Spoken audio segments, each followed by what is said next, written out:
March 6, 1944. A lone P-51 Mustang cuts through frozen German airspace at 28,000 feet. 16 Luftwaffe fighters orbit below like sharks circling wounded prey. The pilot behind the cracked plexiglass is Second Lieutenant Theodore Malloy. Age 22. Combat experience, 9 days. In 4 minutes, he will either validate or condemn every engineer's calculation about what this aircraft can survive. The air war over Europe operates on brutal arithmetic. Every morning, 500 B-17s lift off from English airbases. Each carries 10 men who have done the math in their heads. At current loss rates, completing a 25-mission tour requires surviving odds that approach statistical impossibility. On the worst days, 125 aircraft don't return.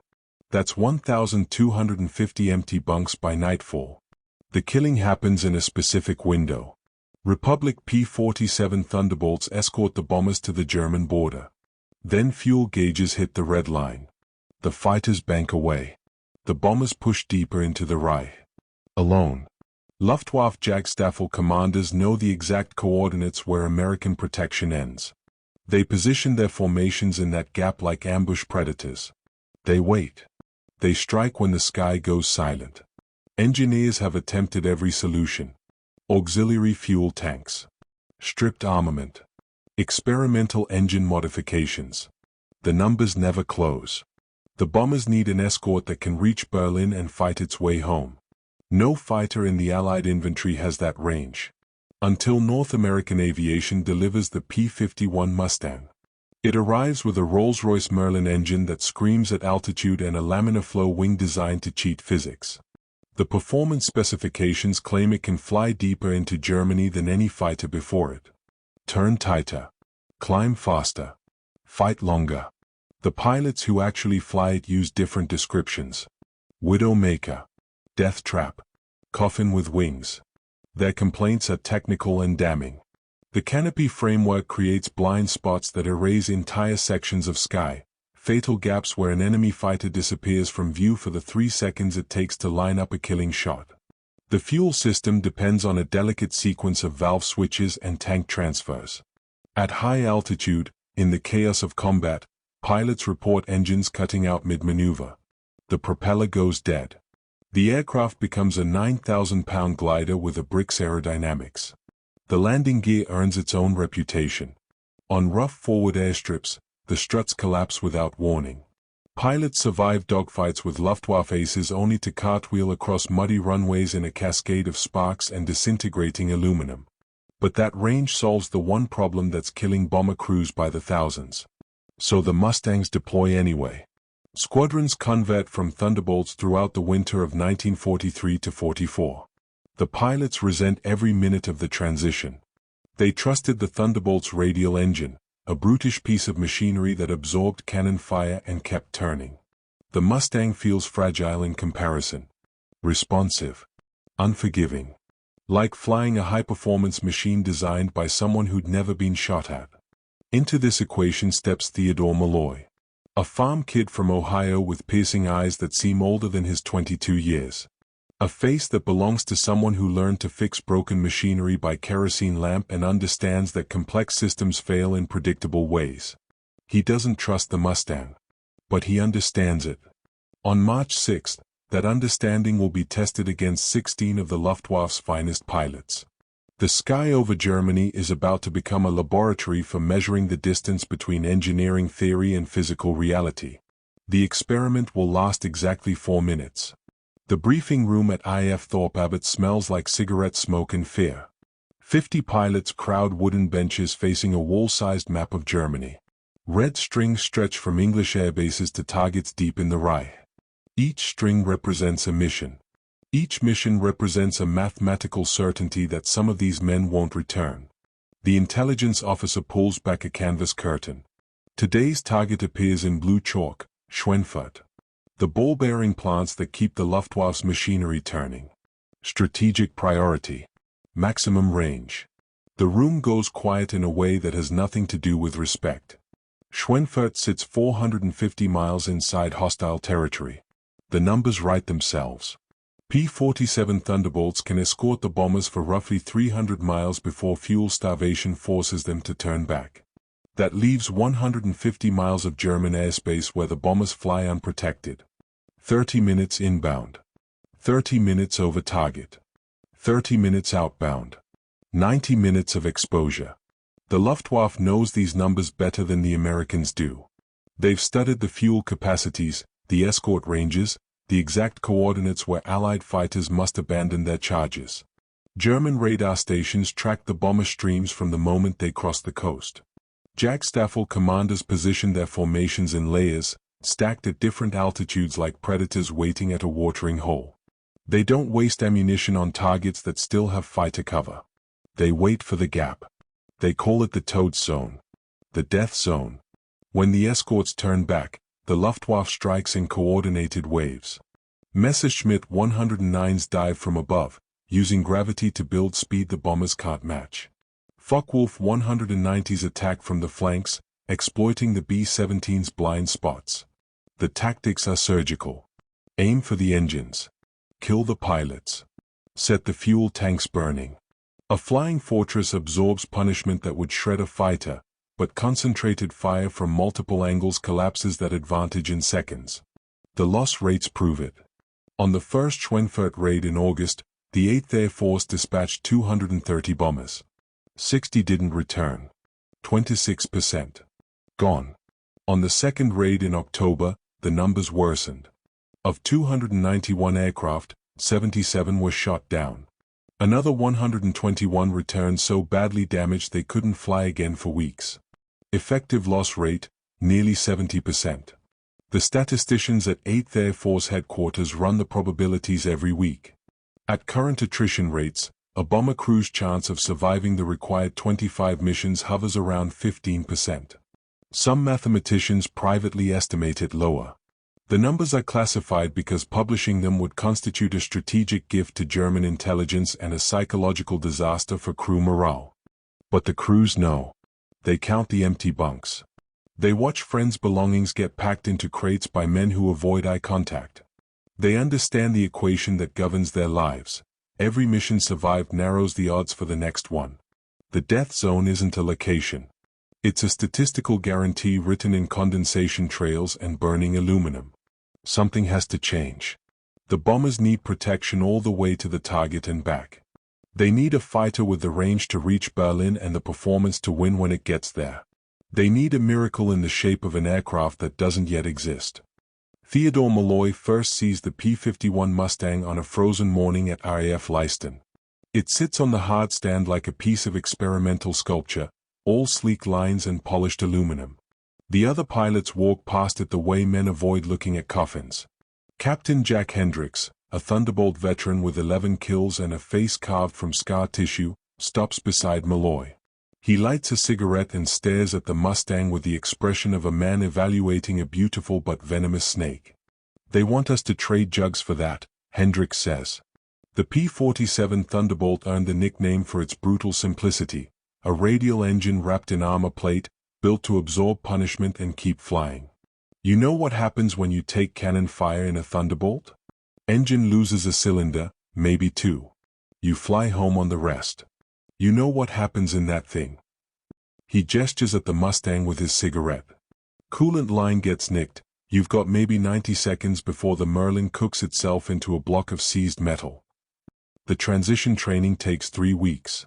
Malloy learns the Mustang's personality in increments, each lesson purchased with near disasters that would have killed a less attentive pilot. The fuel system requires a precise sequence of tank switches at specific altitudes. Miss the sequence and the engine starves. The aircraft doesn't glide well. It falls. The canopy design bothers him more than the fuel system. The framework creates blind spots at 4 and 8 o'clock, quadrants of sky that simply vanish from view. In training dogfights, instructors exploit those gaps mercilessly. Malloy develops a habit of constant head movement, scanning, checking, rechecking. His neck aches by the end of every flight. The alternative is dying without seeing what killed you. The landing gear failure happens to Lieutenant Morrison on a Tuesday. He brings his Mustang back from a routine patrol, calls the tower, drops his gear. The right strut collapses on touchdown. The aircraft pivots like a compass needle finding north. The wingtip bites into concrete. Morrison cartwheels across the runway in a shower of sparks and disintegrating metal. The canopy tears loose. The propeller blades snap and cartwheel into the grass. Morrison walks away. Barely. His back will never be the same. That night in the officers' club, nobody talks about the incident directly. They talk around it. Hendricks orders a whiskey and mutters something about coffins with wings. Another pilot mentions the Widowmaker. A third suggests they should have stuck with aircraft designed by people who understood that fighters get shot at. Malloy listens and says nothing. He thinks about the Mustang's range, the way it handles at altitude, the responsiveness that borders on telepathic. He thinks about Morrison's back in the empty quadrants of sky. He thinks about the bombers flying unescorted into the death zone, hemorrhaging crews at rates that make the statistics classified. The Mustang isn't perfect. It's fragile and temperamental and designed by engineers who apparently believed pilots had owl-like neck rotation. But it can fly to Berlin. That single capability outweighs every complaint. Malloy finishes his drink and walks back to his quarters through freezing English rain. Tomorrow he flies his first combat mission in the Widowmaker. 900 miles into Germany and back. If the fuel system cooperates. If the engine doesn't cook. If nothing appears in those blind spots. He doesn't sleep well. Theodore Malloy learned to read machines before he could read people. The farm outside Dayton, Ohio didn't allow for much else.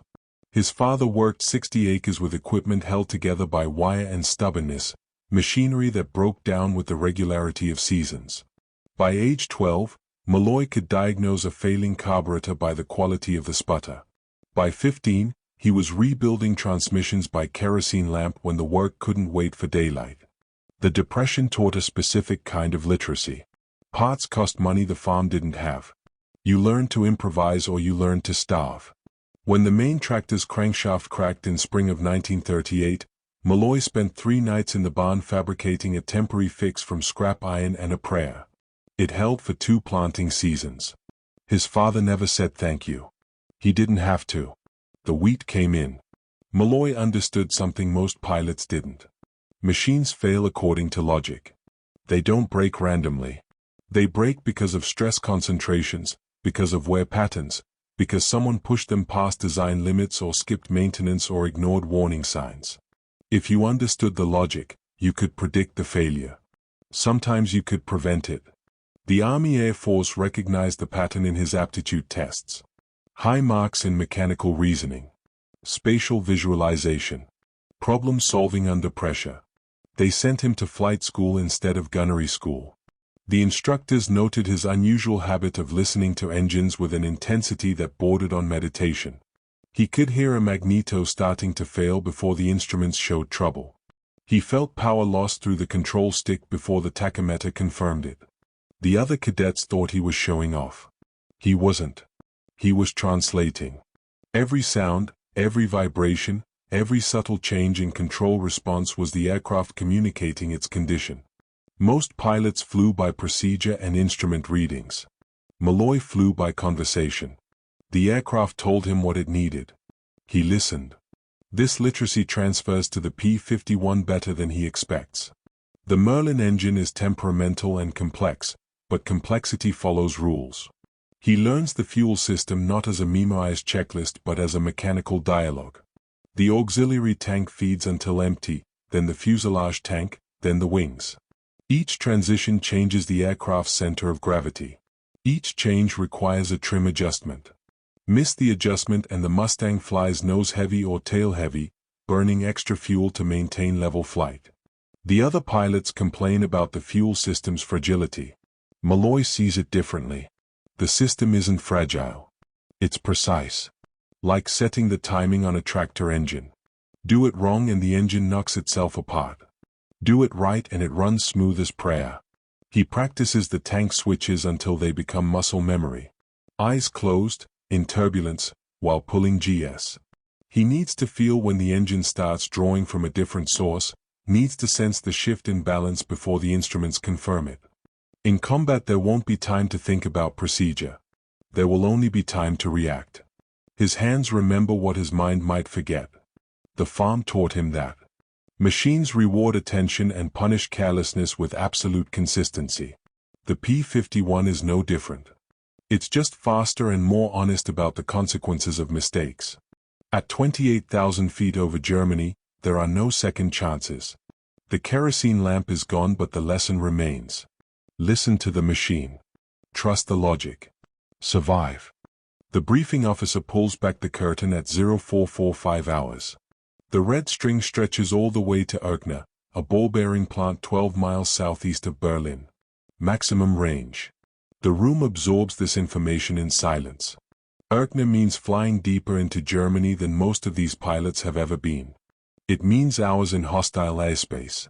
It means fuel margins measured in minutes. Malloy checks his kneeboard notes. Distance, 540 miles one way. Flight time, roughly 2 hours each direction. Combat reserve, 20 minutes if everything goes perfectly. The math allows no mistakes. No wrong turns. No prolonged engagements. The Mustang's range advantage only exists if you fly it precisely according to plan. The engine starts on the second blade. Malloy runs through the checklist with methodical precision, checking magnetos, oil pressure, coolant temperature. 63 other Mustangs fire up across the hardstand, a chorus of Merlin engines building to a howl. The dawn is cloudless and cold. Perfect flying weather. The kind of morning that gets bomber crews killed. They take off in 4-ship flights, climbing through pink light toward the rendezvous point. Malloy flies as Red 3, tucked into formation behind Captain Hendricks. The bomber stream appears at 12,000 feet, a massive aerial armada of B-17 stacked in combat boxes, their contrails writing parallel lines across the sky. The escort fighters slot into position around them like sheepdogs circling a flock. The formation crosses the Dutch coast at 22,000 feet. German radar has been tracking them since they left England. Flak batteries fire ranging shots, black puffs of shrapnel that bloom and dissipate. The bombers hold course. The fighters weave above them, scanning for the Luftwaffe formations that radar reports building to the east. It happens over Dummer Lake. A weather front neither the briefing officer nor the meteorologists predicted. The clouds rise like a wall, solid from 18,000 to 28,000 feet. The bomber stream plows into it without hesitation. The fighter escorts follow. Visibility drops to 0 in seconds. Gray vapor wraps around Malloy's canopy. He focuses on the dark shape of Hendricks' aircraft ahead, maintaining formation by reference to that single visual anchor. The turbulence hits hard. The Mustang bucks and drops, trying to tear itself out of formation discipline. Then Hendricks vanishes. Not gradually. Instantly. One moment the captain's aircraft is there, a solid presence 15 feet ahead. The next moment there's nothing but gray chaos. Malloy holds his heading, expecting Hendricks to reappear. He doesn't. The radio crackles with scattered transmissions. Other pilots reporting lost contact. The formation has disintegrated. Malloy breaks right, climbing, searching for clear air. The Mustang punches through the cloud deck at 28,000 feet into blinding sunlight. His alone. The sky stretches empty in every direction. No fighters. No bombers. Just crystalline blue emptiness and the thin contrails of aircraft scattered across 50 miles of German airspace. He checks his compass heading and fuel gauges. He's on course for the target. He has enough fuel to reach Erkner and make it home if he turns back immediately. Protocol is clear. Separated pilots return to base. Don't penetrate enemy territory alone. Don't engage without wingman support. Don't deviate from flight plan. Then he sees it. Far below, trailing smoke. A lone B-17 limping east, surrounded by circling silhouettes that aren't friendly. Malloy banks left and pushes the nose down, descending for a better view. The B-17 is dying by degrees. Black smoke trails from the number 3 engine. The vertical stabilizer shows shredded metal where cannon fire has chewed through aluminum. The bomber holds altitude through sheer willpower, its pilots nursing throttles and trim tabs to keep the wounded aircraft flying straight. The Luftwaffe fighters orbit at a comfortable distance. Malloy counts them. 16 aircraft. A full staffel. They're not pressing the attack. They don't need to. The bomber is already dead, it just hasn't stopped flying yet. The German pilots are taking turns, queuing up for gun camera footage like hunters posing with a trophy. Malloy's fuel gauge shows 110 gallons in the auxiliary tank. Enough to reach Erkner. Enough to make it home if he turns now. The math is simple. 1 P-51 versus 16 enemy fighters is suicide dressed up as heroism. The bomber is finished regardless of what he does.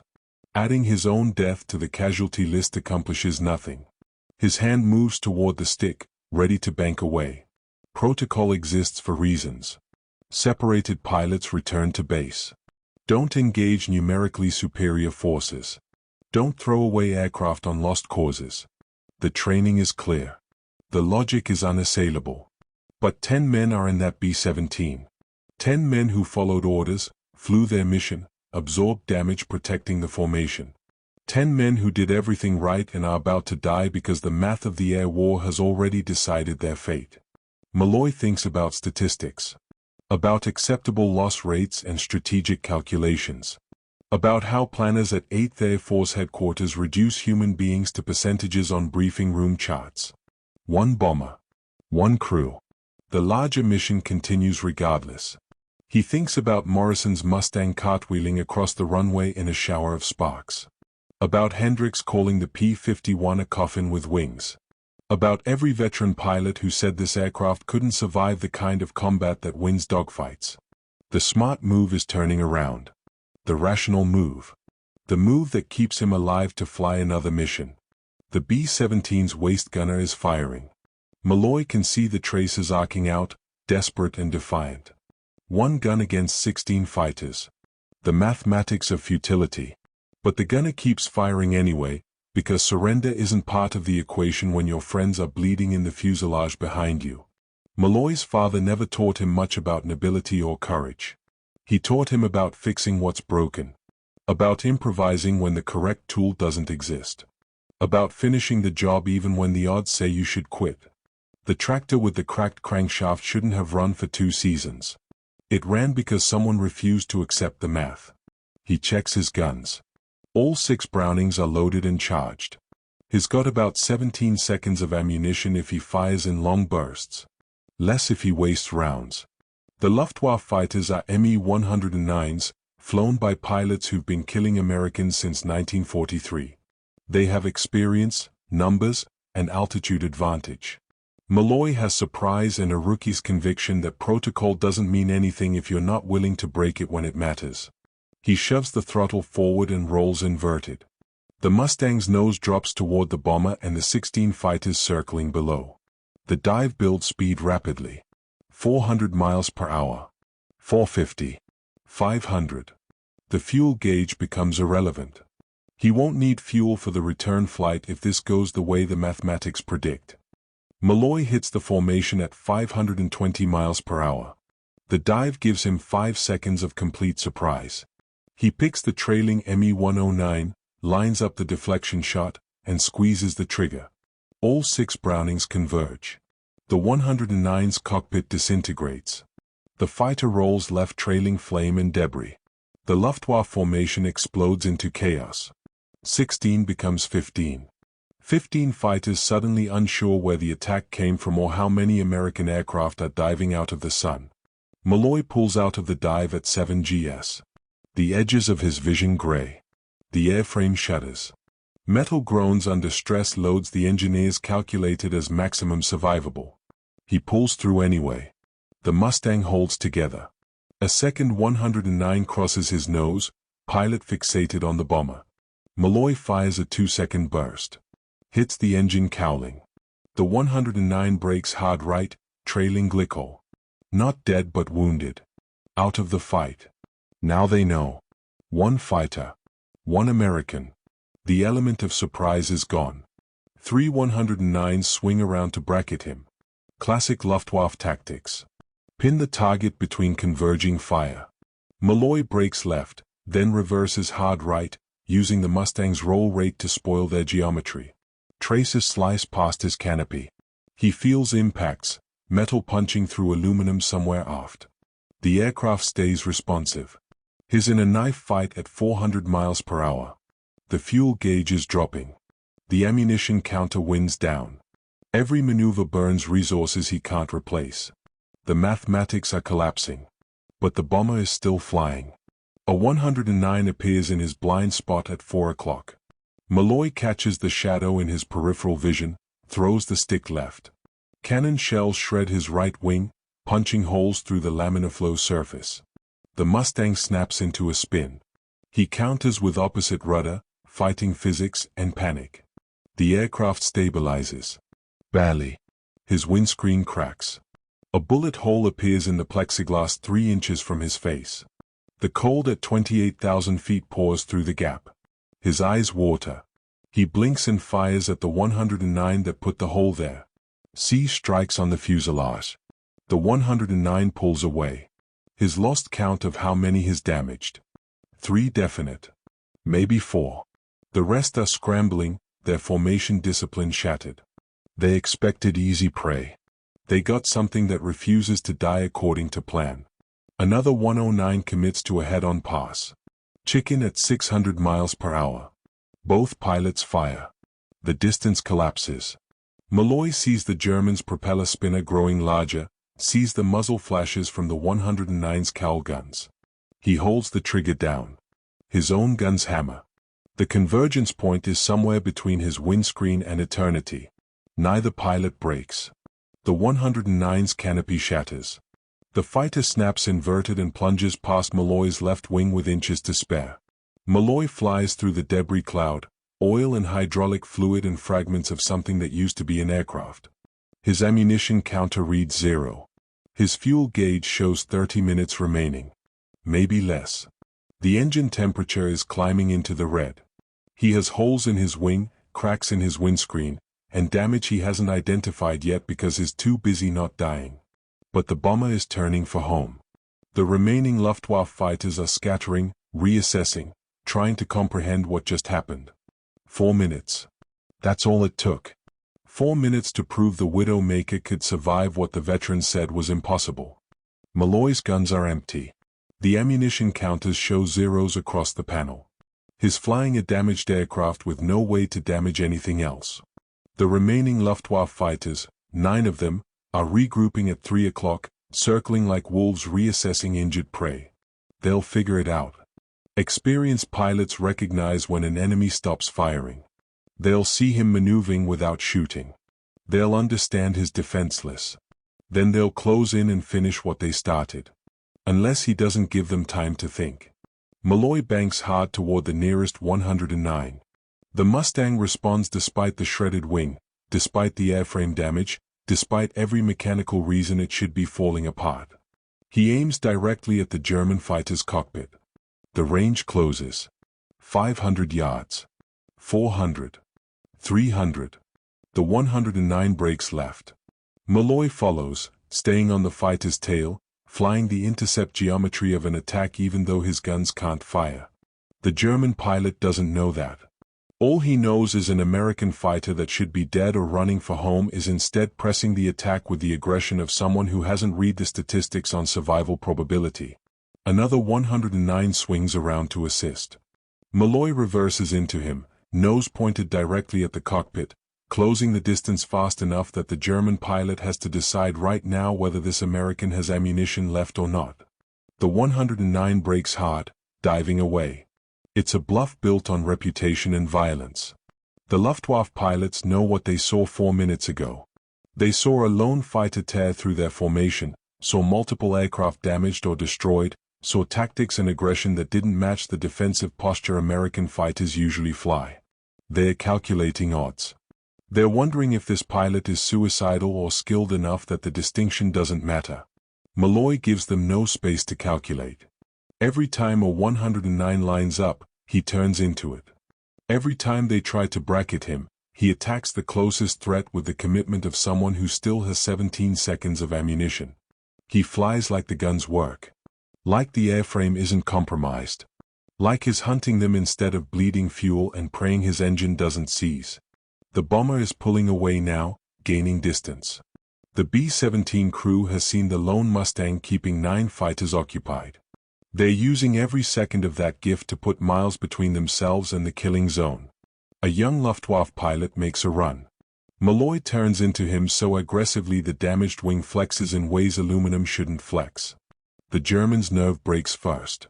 He pulls up and away, rejoining the formation that's now keeping respectful distance. The psychology shifts. 9 fighters versus 1 should be a massacre. But massacres require commitment.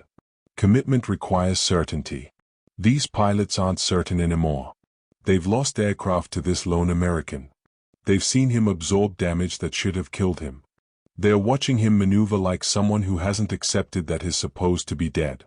The fuel gauge shows 20 minutes remaining. The engine temperature is still climbing. Malloy's hands are shaking from adrenaline and cold air screaming through the cracked windscreen. But the Luftwaffe formation is maintaining distance. They're letting him go. Not because they can't kill him.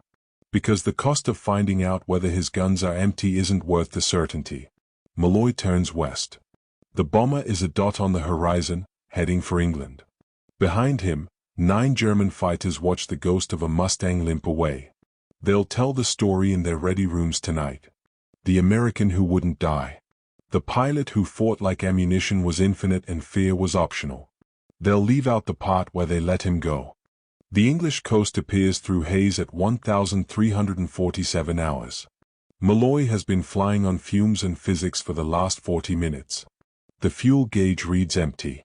The engine should have quit 10 minutes ago. It hasn't. The Merlin keeps turning, keeps pulling him west, operating on whatever residual fuel remains in lines and sumps that the gauge can't measure. He tries the radio.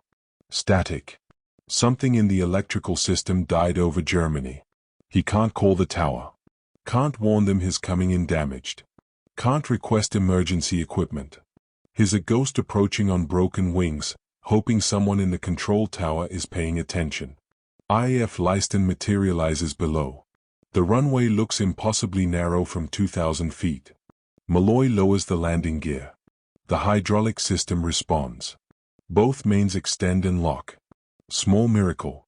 He reaches for the flap lever. Pulls it down. Nothing happens. The flaps don't deploy. He cycles the lever.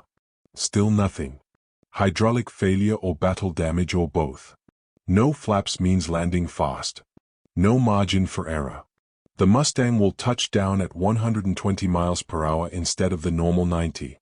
The runway is 5,000 feet long. Enough distance if the brakes work. He tries the brakes. The pedals go to the floor. No resistance. No pressure. The hydraulic system that operates the flaps also operates the brakes. Both are gone. Malloy does the math. Landing speed 120 miles per hour. No brakes. No flaps. Damaged airframe. If he touches down wrong, the aircraft will cartwheel exactly like Morrison's did. If he lands too fast, he'll run out of runway and into the drainage ditch at the far end. If the damaged wing collapses on touchdown, the Mustang will spin and disintegrate. He has one approach. One chance. No option to wave off and try again because the fuel situation won't support a second pattern. The Mustang crosses the threshold at 125 miles per hour. Too fast. The runway rises to meet him. He holds the nose up, bleeding speed, feeling for the moment when the wheels will touch. The damaged wing flexes. The airframe shudders.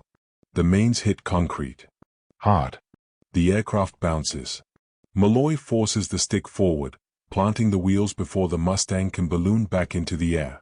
The tail comes down. He's rolling. Fast. Too fast. The far end of the runway approaches with geometric certainty. He cuts the engine. Pulls the mixture to idle cutoff.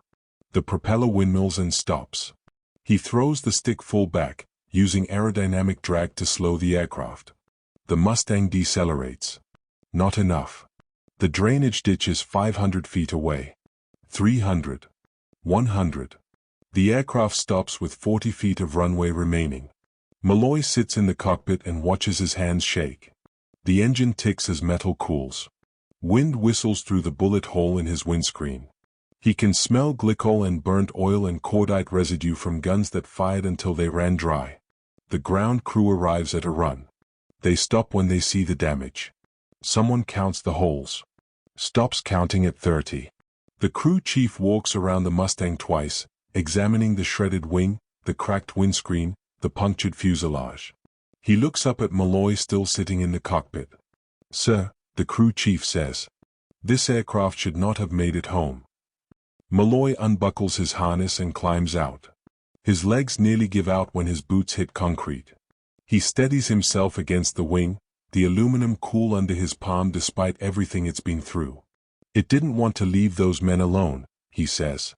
The ground crew stands in silence, studying the impossible machine that refused to die. The gun camera footage arrives at 8th Air Force Headquarters 3 days later. The film canister survived when the aircraft nearly didn't, protected in an armored compartment behind the instrument panel. Intelligence officers thread the film through a projector in a darkened briefing room. What they see challenges every assumption about what the P-51 Mustang can survive. The footage shows G-forces that should have torn the wings off. Maneuvers executed at speeds beyond the calculated stress limits. A 7G pullout captured frame by frame, the horizon rotating impossibly fast while the aircraft holds together through forces that should have triggered structural failure. The engineering calculations said the airframe couldn't survive those loads. The film proves the calculations were conservative. More importantly, the film documents tactics. The initial diving attack that shattered the Luftwaffe formation. The aggressive reversals that broke the enemy's attempts at coordination. The head-on passes that forced experienced German pilots to flinch. Intelligence analysts run the footage repeatedly, timing the engagements, measuring the deflection angles, studying the decision points where Malloy chose violence over survival. Within a week, copies reached training commands across England. Fighter tactics instructors screen the footage for pilots transitioning to Mustangs. The commentary shifts. The P-51 is no longer the fragile widowmaker that requires defensive flying. It's the aggressive knife fighter that rewards pilots willing to push beyond published limitations. The technical specifications get revised. Maximum allowable G-loading increases from 6 to 7.5. Diving speed limits expand based on what Malloy's airframe survived. The structural engineers study the recovered aircraft, measuring the permanent set and wing spars, documenting the stress concentrations that held despite exceeding design parameters. They recalculate. The Mustang is stronger than they built it to be. But the real transformation is psychological. Hendricks watches the footage in the officers' club. He sees a rookie with 9 days of combat experience do what veteran pilots said was suicide. He sees the aggression that scattered 16 German fighters. He sees proof that the mathematics of air combat aren't fixed, that the right pilot in the right circumstances can rewrite the equation. The next morning, Hendricks requests transition back to Mustangs. By summer of 1944, the doctrine changes officially. The 8th Air Force authorizes fighter sweeps, Mustang formations flying ahead of bomber streams, hunting Luftwaffe fighters before they can organize attacks. Aggressive tactics. Deep penetration. The exact opposite of the defensive escort philosophy that dominated 1943. The kill ratios shift. By June, Mustang pilots are claiming 5 German aircraft destroyed for every P-51 lost. The death zone disappears. The Luftwaffe stops massing fighters to intercept bomber formations because American escorts are everywhere, hunting, refusing to cede German airspace. Malloy flies 37 more missions. He survives the war with 14 confirmed kills and a Distinguished Service Cross that cites extraordinary heroism in connection with military operations against an armed enemy. The citation doesn't mention that his heroism involved ignoring direct orders, violating tactical doctrine, and flying a damaged aircraft on empty guns through 9 enemy fighters who should have killed him. The citation doesn't need to mention those details. The gun camera footage already told that story. The story that transformed the P-51 from Deathtrap to war winner. The story that proved courage isn't the absence of fear but the mathematics of one pilot who refused to accept that 10 men were already dead. The aluminum kept flying. The doctrine changed. The air war turned. All because a farm kid from Ohio understood that machines, and pilots, Survive by exceeding what the specifications say is possible.